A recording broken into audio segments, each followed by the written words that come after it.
ঘড়িবাবু এখন ঘোড়ায় উঠে 9:45টায় দাঁড়িয়ে আছে, আর আমি দাঁড়িয়ে আছি মেয়ের স্কুলের সামনে।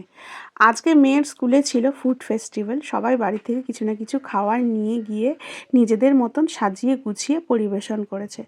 দেখো, মেয়েটা বারবার বলছিল, মা তুমি আসবে, মা তুমি আসবে, আর বোনকে নিয়েই আসবে। আমিও গেছি ঠিকই, কিন্তু মেন যে জিনিসটা, সেই উৎসবটাই কিন্তু হয়ে গেছে। কি আর করা যাবে, ছোট বাচ্চা নিয়ে রান্না বান্না সেরে ছোটোটাকে রেডি করে খাইয়ে নিজে রেডি হতে অনেক সময় লেগে গেছে। তো একটু আলু কাবলি বেঁচেছিল, দেবাগ্নি আবার সবাইকে দিচ্ছিল। হ্যাঁ, দেবাগ্নি আলু কাবলি নিয়ে এসেছিল, আবার আমাকেও একটু দেবে বলে বায়না করছিল। যাই হোক, মা হওয়ার পরে একটা জিনিস কি বলো তো, বাচ্চারা যদি খুশি হয় না, নিজেদেরও খুশি খুশি লাগে, বেশ মোগাম্বো খুশ হওয়া টাইপের ফিলিং। ছোটটা আবার এসেই সবার কোলে উঠে পড়েছে। প্রেরণা মানু, আত্রিকা মানু, সবাইকে দিয়েছিস তো তুই? চা খাবো, কই চা শেষ? বাহ, তুমি খাচ্ছ? হ্যাঁ, এটা তোমাকে ভাই না দাদা? ভাই।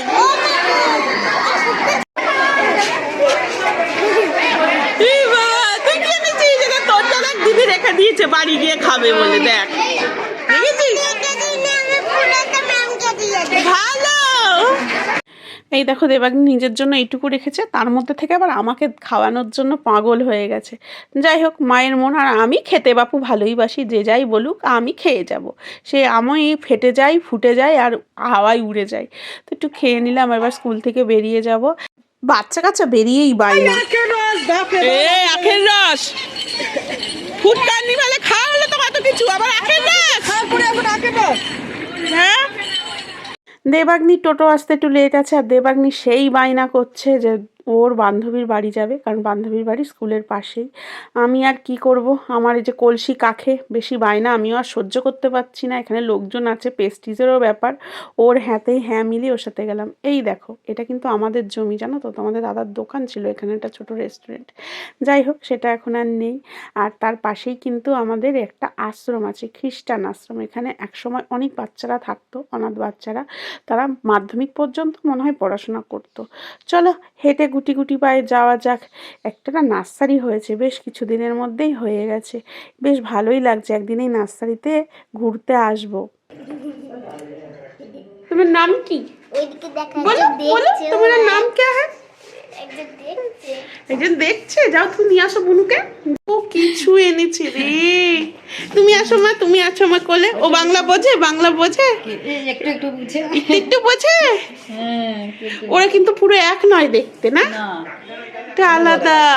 দাঁড়িয়ে আছেন, ফটো তুলবেন একদিন। আসো আসো আসো আসো আসো আসো। দেবাগ্নির বান্ধবীর বাড়ি থেকে বেরিয়ে গেছি। ওরা মানুষ সত্যি ভীষণ ভালো, আর দুই বান্ধবী দুজনকে খুব ভালোবাসে, প্রাণের চেয়েও বেশি। হ্যাঁ রে, তুই তো ফুড ফেস্টিভ্যালে এত কিছু খাবার দাবার খেলি, তাও আবার বাউলি কিনে খেতে হলো? হ্যাঁ হ্যাঁ, দে কোকোকে একটু দে, কোকোকে একটু দে। বাড়ি চলে এসেছি, আর তাড়াতাড়ি হয়ে গেছে। আর দেখো, আমাদের প্রিয়দর্শিনী ঘুম দিচ্ছে। মেয়ে আমার বাড়িতে হাজার চেষ্টা করেও ঘুমোয় না, কিন্তু কোথাও গেলে একেবারে 1 মিনিটে ঘুমিয়ে যায়। তো যাই হোক, এবার ছাড়িংদা বাইরের জামা, পরিংদা জাতীয় পোশাক নাইটি, অ্যান্ড খাইংদা খাবার, পেট পুজো করতে হবে। গোপাল সেবাটা দিয়েই নি, ঠিক আছে? আর এদিকে দেখো, একটা জিনিস দেখাই, দাঁড়াও। দেখো কীর্তি, দেখো নিজে পারে না নড়তে, উনি আবার ঘর মুছতে লেগেছেন। দেখো দেখো, ঘর মুছতে বলেছে কে? কেউ বলেনি, হ্যাঁ, শুধু শুধু খেয়েছো?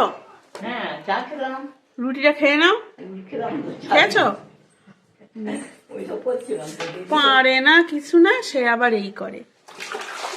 কি রে, ওই মাম্মা, তুই তো পুরো হাট বাজার বসিয়ে রেখেছিস জামা কাপড়গুলো চারিপাশে। হ্যাঁ, খাসনি স্কুলে?